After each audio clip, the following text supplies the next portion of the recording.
মুক্তি চক্রান্তে ফেঁসে যায় মুক্তি নিজে। কম্পাস ডিকে সম্পর্কে রিসার্চ করে জানতে পারে ডিকে ৫৭টা ফার্মাসিতে ওষুধ দেয়। তাই ধারণা করে ডিকে ফর্মুলা নিয়ে নষ্ট করবে, না হলে ফর্মুলা নিয়ে ইনজেকশন বানিয়ে মার্কেটে বেশি দামে বিক্রি করবে এবং চারিদিক থেকে মুনাফা ডিকে একাই ভোগ করবে। তৎক্ষণাৎ বিহান এসে কম্পাসকে ফুল দিলে কম্পাস বলে, গোলাপ ফুলের চ্যাপ্টার এখনো শেষ হয়নি। তখন বিহান বলে, তুমি আমাকে 10টা গোলাপ ফুল দিয়েছিলে, তাই আমি 20টা গোলাপ ফুল দিয়ে গেলাম। তখন কম্পাস বলে, ভ্যালেন্টাইন ডেতে গার্লফ্রেন্ডকে কি উপহার দিচ্ছেন?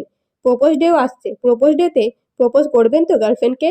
এইসব বলে বিহানকে খচিয়ে দিলে বিহান সেখান থেকে চলে যায়। তখন ঋতুজা কম্পাসের সাথে দেখা করতে এলে কম্পাস ডিকের ব্যাপারে ঋতুজাকে জানায়। তখন ঋতুজা কম্পাস এবং পরিবারের কথা ভেবে ভয় পেলে কম্পাস বলে, ভয় পেও না, আমি থাকতে কারোর কোনো ক্ষতি হবে না।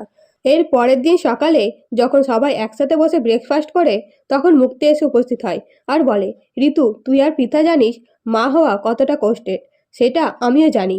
এই বলে কাঁদতে থাকলে ঋতুজা বলে, কি বলতে চাইছিস স্পষ্টভাবে বল। তখন মুক্তি বলে, আমার অখিলেশের সন্তান আছে, আমি তোদের কাছে এই কথাটা এতদিন লুকিয়েছিলাম বিহান আর রুদ্র কথা ভেবে। এইসব শুনে অখিলেশ অবাক হলে কম্পাস বলে, মুক্তি মাসে আবার নতুনভাবে কি পরিকল্পনা করছে? অখিলেশ স্যারকে দেখে তো মনে হচ্ছে মুক্তি মাসের কথা শুনে অবাক হয়েছেন। এদিকে মুক্তি বলে, আমাদের সেনাপতিকে তোদের কাছে লুকিয়ে রেখেছিলাম, তবে আজ তোদের সামনে নিয়ে এসেছি। এই বলে কলেজে চরিত্রহীন ছেলেটিকে ডাকে।